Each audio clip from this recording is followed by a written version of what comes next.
So how does the BLS get data in order to calculate out the unemployment rate? They make usage of a few monthly employment surveys, and they combine the both of these to get that one singular number that we are so honed in on and focused in on so often every single month.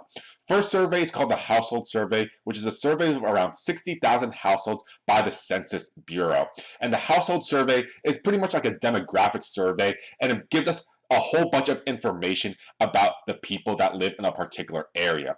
And you'll notice that we don't take a survey of every single person that is going to be within the United States, because in order to do so, that would be very, very costly. If you've ever taken a statistics or econometrics class before, you're going to notice that 60,000 is a really good sample size of all the people, of the 330 million people that we have in the United States, and that should basically give us an idea of what's happening in terms of the entire population.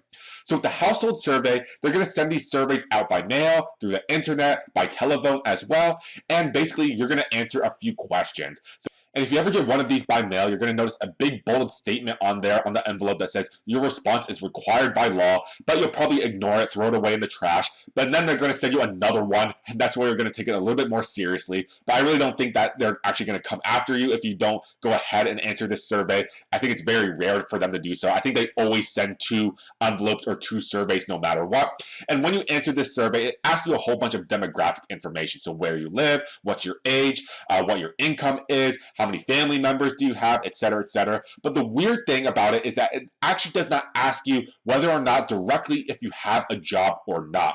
Basically what they want to do is they have their own sort of benchmark and own methodologies to say whether or not they think you are employed or not. It's kind of one of the weird things about the household survey in terms of employment.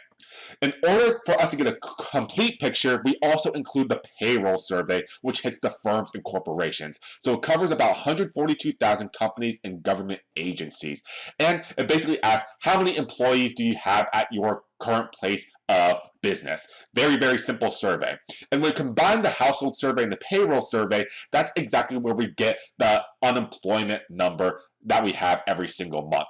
So once again, if you're interested in this type of stuff, just go ahead and Google BLS unemployment rate, and they have a press release every single month. They have it for the past years as well, just like what they did with CPI. The one that I've drawn up is the one for May 2020, and you notice that the unemployment rate declined to 13.3%. So once again, this is still in the middle of the coronavirus sort of pandemic, but it actually declined from the previous month. So the previous month, our unemployment rate was pretty close to 15%, but unexpectedly, the unemployment rate fell in the next month to 13.3%. And as you can notice, this coronavirus pandemic was very unexpected. Our economy was very chugging along, roughly about 3.5% unemployment, but then it just shot up since then because of the pandemic itself.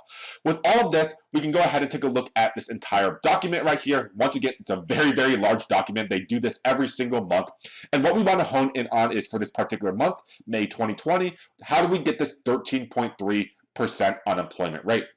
We just go ahead and follow along with the equation that we listed down. We need to go ahead and take a look at those unemployed, so this number right here, and divide it by the labor force, which we can see it says 158,227. So just once again, to prove this point, let's go ahead and divide these numbers to ensure that we get that 13.3%.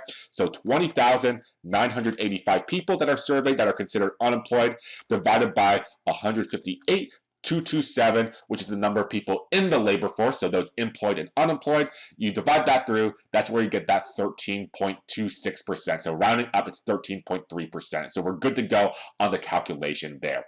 And of course, we can see the other rates sort here. So employed, unemployed, we've already talked about these sort of concepts. And as you can see with this entire document, they do track unemployment for a whole bunch of different categories of people. We see the unemployment rate for men, for women, for different races, so white, black, Asian, Hispanic, and we can go ahead and break that down even further if you go further down into this document. So if we go all the way down here, we notice that, hey, this is for the men for different ages, so 16 and over, 20 and over for men and women as well. Keep on going down. We can do the same thing in terms of race. So here's white, here's black, here's Asian, Hispanic, and Latino as well.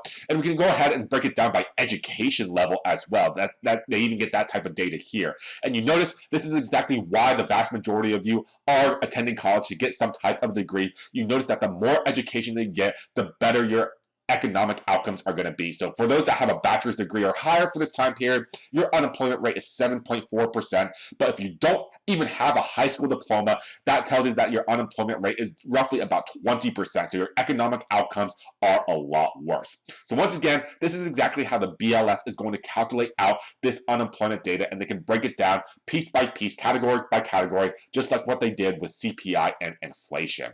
However, this is only going to be done on a monthly basis, and sometimes we are a little bit more interested in seeing what happens with employment on a weekly basis, and that's where the employment trends with the weekly jobs report comes into play. So employment is such an important macroeconomic indicator that we want to track it as much as we can, and the weekly job report is going to do exactly that. It's released by the Department of Labor every single Thursday, and it provides an estimate of the number of persons filing for unemployment for the very first time.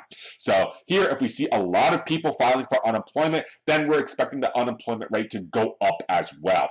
If we see the number of people filing for unemployment goes down, then we expect the unemployment rate to go down as well. They tend to move in lockstep with one another, but this just gives us an idea about the trends about unemployment and what we should expect to be happening with the entire employment rate and the unemployment rate itself. So once again, the BLS has all this data, millions and millions of data points, and they peruse all this data, insert it into their computers and their methodologies, into their equations, and they will report to this every single month. And this is exactly where our economy is going to be. It states the economy's health and exactly what they believe, what is going to happen in the future.